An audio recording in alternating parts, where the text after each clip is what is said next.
Everybody thinks about the war and stuff, but it's not the killing that matters, it's the saving lives. Hey, my name is Victor Marx, and I'm president of All Things Possible. It's a ministry, but then also the Victor Marx Group. We both do high-risk humanitarian work overseas, but then we also do U.S.-based human trafficking.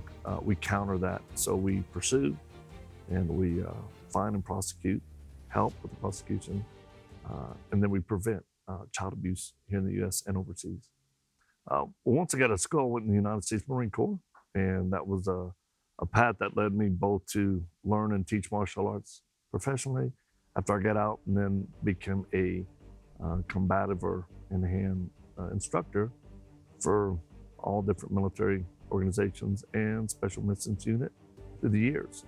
So that kind of led us through that, and I ended up finding the need to help those who, I think the easiest way to say it is we're best known for recovering women and children from ISIS during the liberation of cities there in Iraq and in Syria.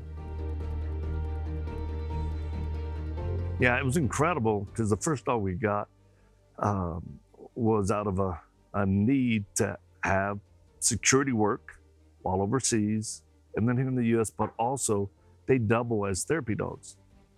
Actually, they triple as service dogs too. So personally as a service dog, then as a therapy work dog who does protecting for us overseas. So like Scout here, she's one of the few dogs I know that actually faced ISIS fighters nose to nose, and then had children playing with her and women that we had just recovered. So one night we roll into Mosul, and again, we're independent. We don't have a QRF. We're on our own teams, from our armored vehicles to comms to the weapons. We were going to recover a kid whose parents had just been killed. And that's the hard work.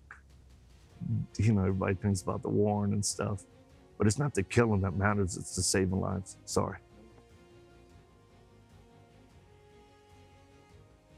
So we were able to get this little kid out, and on our exfil, we're actually leaving a building. We're going to hit the vehicles and we're going to roll. This is in Mosul.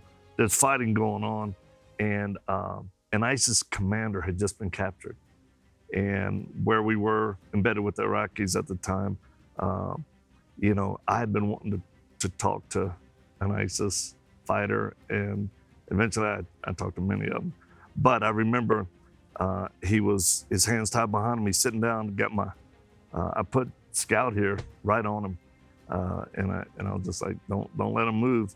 And she ended up getting right up to his face, which intimidated the bejeebies out of him. And all of a sudden, he was a lot more willing to talk at that moment. And but she's one of the few dogs that has that switch to where she can hurt somebody's feelings, and yet still let women and children. Like she was next to the little baby that we had got out, the little orphan kid on our way out. But just kind of a side note is, with me talking to this guy, at a certain point, he broke his hand ties. She lit up to stop the guy, and I was like, okay, everybody stop. I was just really getting to talk to this guy. We were getting somewhere. An Iraqi soldiers stop. She holds still. They tied the guy back up, and eventually I was able to finish. They took him off, and I'm pretty convinced he didn't have much longer on this earth. But my head of security, Iraqi, Hassan, he said, boss, I'm very sorry. I seen him evil, and then he break the ties, so I was going to shoot him in the face. But I wait, because you were saying the nice things. I remember just going, Hassan, thanks for not shooting him in the face when I'm talking to him. And so, the life and combat areas of, trying to change hearts and minds, but protect and heal kids and women who've been traumatized by ISIS. That's what we're very good at, and ISIS hates it. Inside out, one of our last pumps on mission we were doing. Now, again, we are civilians, a lot of former guys, special operations team members, but we went from Iraq into Syria, and at the Syrian border, they literally wouldn't let us take armored vehicles in. We had to store our weapons. Two things I brought in. One was my dog and a tomahawk.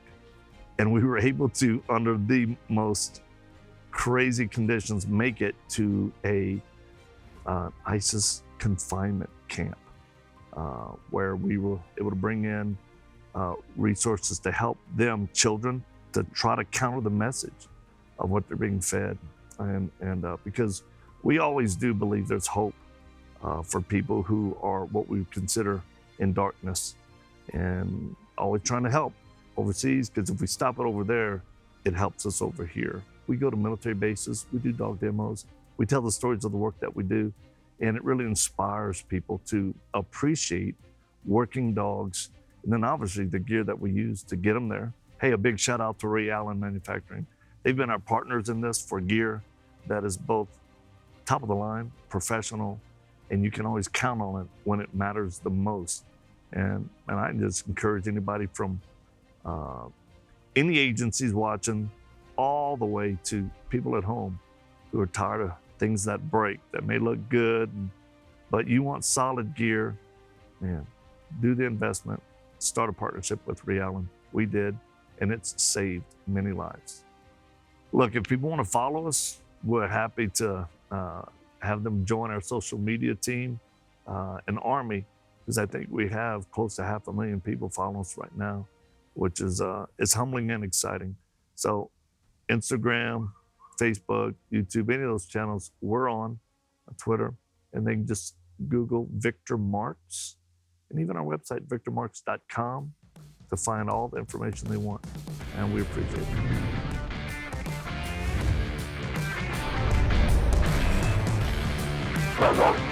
it.